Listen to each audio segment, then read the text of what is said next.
Tonight, President Trump is nominating Patrick Shanahan as the Secretary of Defense. Now, Shanahan has absolutely no military experience, has never served, but he does know weapons.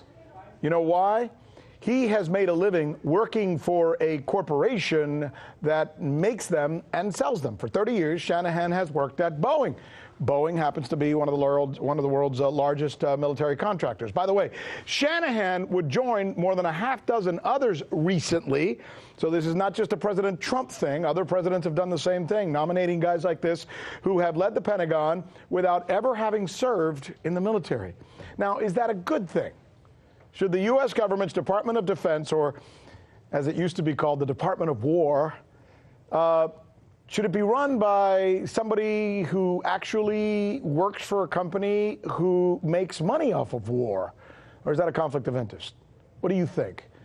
Well, let's ask one of America's greatest generals ever, who then happened to have become a president of the United States.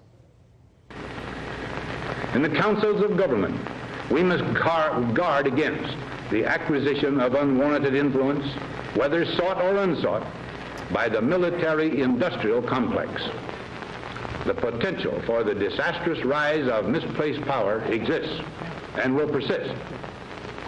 We must never let the weight of this combination endanger our liberties or democratic processes. We should take nothing for granted. Only an alert and knowledgeable citizenry can compel the proper meshing of the huge industrial and military machinery of defense with our peaceful methods and goals, so that security and liberty may prosper together. That was Eisenhower's farewell speech to America as president. Joining us now is a man who has worked at the Pentagon and knows only too well the meshing of those two forces, because he's grown up in a generation where this is what we've been dealing with. Michael Maloof, thank you for joining us, my friend. You know, Dick Cheney was the first in the country. He ran Halliburton, and then he ran the country, essentially, by the way. Wink, wink. Isn't that exactly what President Eisenhower was warning us against? And is this Shanahan nomination more of the same?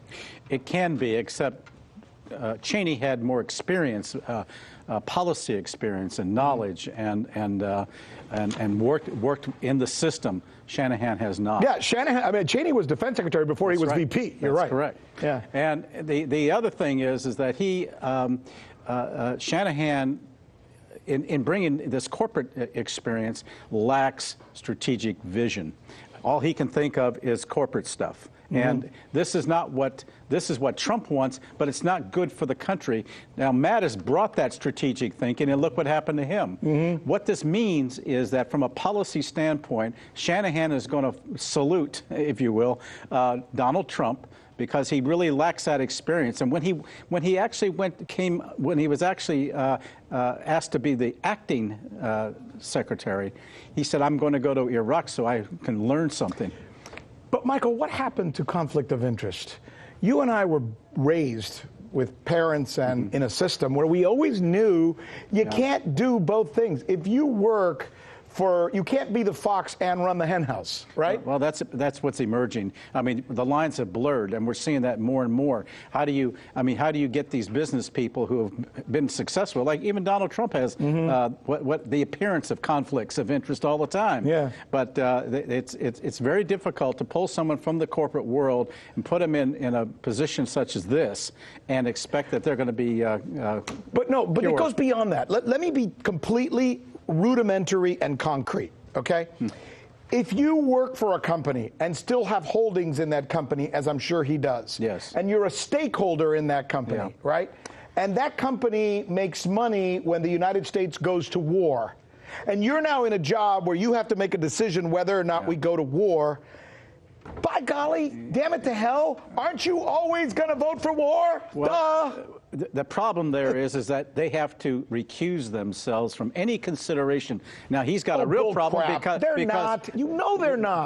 But he's supposed to. He has had to do that in one or two cases recently on some contracts that have come up. But the Secretary of, you know this, you worked at the Pentagon, the Secretary of Defense, he's the grand poobah. Right. If tomorrow there's a decision about whether we're going to invade Iran or not, heaven heaven forbid, he's going to be sitting in the big chair next to the president. That's different. There you have a policy question as opposed to what weapon system am I going to buy. But the policy is, if we go to war, his company, Boeing, where he is a stakeholder, is going to make a crap load of money. Well, of course he's going to say yes, or I fear he will. They all will, and that's been the nature of the Donald Trump administration, is to support the defense industry because that creates the big jobs. I mean, it's a symbiotic relationship that will not cease, and it's going to get worse. This is why I love having these conversations with you, because I always feel like I'm arguing with my brother over a beer. Frustrate you. No, I know, but I'm just thinking, if the guy who makes a decision as to whether my son goes and dies in another country somewhere is making money off my son dying, I don't want him making the damn decision. Well, it's what it is, and it's all in preparation for his own golden parachute once he leaves, and he's just going to get a better job. The problem here is this. Let me tell you even a greater problem this creates of having him as the new secretary. He only has a corporate mind, no strategic vision, as I said. What this means is that in terms of national security policy, it basically gives Pompeo and John Bolton the lead on this and minimizes his influence in this. This is what Mattis brought to the table. Now that's gone. The people who started the invasion of Iraq, by the way. Let us remind our viewers. Michael, stick around. Sure. We've got a little bit of a treat for our viewers tonight to get another perspective on this. Tonight, more. I'm Rick Sanchez. You found us on YouTube, and that's awesome. But you know what? I'm also live every night at 7 and 8 p.m. Eastern on DirecTV and Dish and cable and satellite, the RT app, and Pluto TV. I'll see you there.